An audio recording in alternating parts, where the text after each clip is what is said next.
Bismillahirrohmanirrohim. Jannatda darajotlar bo'lar ekan azizlar. 100 ta daraja bor ekan. Har bir daraja osmon bilan yer orasicha. U darajalar illiyinning eng yuqorisida nihoyat topadi. Jannat ahlining eng quyi darajasiga kirgan banda uchun 80 mingta xizmatchi berilar ekan. Endi jannatning eng yuqori darajasiga beriladigan ne'matlar haqida o'zingiz tasavvur qilib ko'ring. Birinchi darajaning hovlilari, uylari, eshiklari, so'rilari, kalitlari kumushdan bo'lsa, ikkinchi darajaning hovlilari, uylari, eshiklari, so'rilari oltindan, uchinchi darajaniki yoqut, dur, zabarjatdan bo'lar ekan. Qolgan 97 darajasini qanday ekanini faqat Alloh o'zi biladi.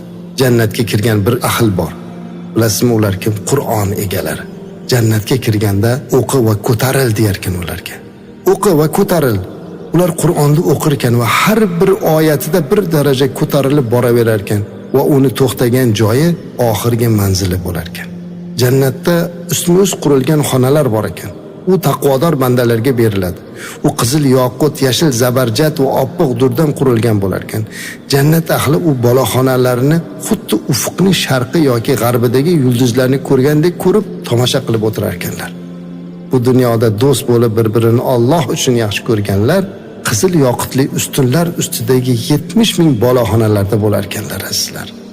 Bu dunyoda bir-birimizni yomon ko'rish o'rniga yaxshi ko'raylik-da, mana shu 70 ming boloxonalarda joylanaylik.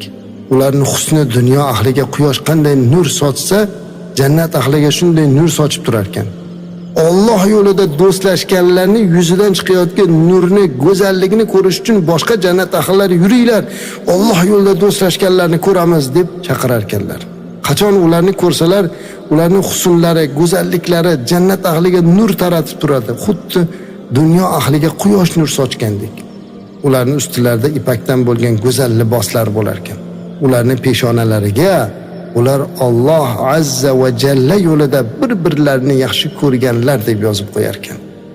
Azizlar, bu dunyoda hadeb bir-birimizni g'iybat va ig'vo qilib, bir-birimizni ranjitib yurgandan ko'ra bir-birimizni yaxshi ko'raylik-da, jannatdagi mana shu ne'matlarga musharraf bo'laylik. Illiyindagilar ahli jannatga qaraydi. Agar ulardan birortasi boshqa jannatga tashrif buyursa, yuzining nuridan jannat yanada yorishib ketar ekan. Shunda jannat ahli bu qanday nur deyar ekanlar. Ular illiyin ahlidan itoatli, rostgo'y, yaxshi banda tashrif buyurdi deyar ekanlar. Illiyin ahlini xuddi ufqni nur sochib turgan yulduzni ko'rgandek ko'rib turar ekanlar. Abu Bakr bilan Umar radhiyallohu anhumolar mana shu illiyin ahllardan bo'lar ekan azizlar. Jannatda bir boloxona bo'ladi. Uni tashqarisi